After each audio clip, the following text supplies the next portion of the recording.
If you want to edit slow motion videos on Samsung Galaxy S26 Ultra, first of all, we're gonna go to Gallery.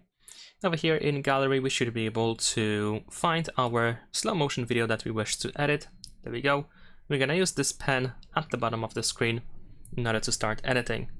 If you tap on this speedometer icon, we should be able to see the timeline for the slow motion effect. So as you can see here, these separated dots or small lines is the area where we have the slow motion effect applied.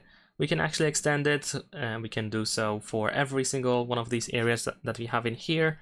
You can also tap on the slow motion area in order to remove it if you don't need it anymore. You can of course extend it all the way and have it throughout the whole video.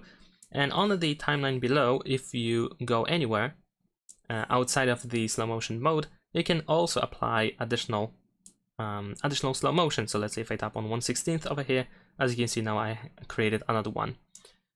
And once you are done with the customization of the slow motion video, then we should be able to either save it over here in the upper right corner, or you can save as copy. And that is pretty much it. Leave a like and subscribe.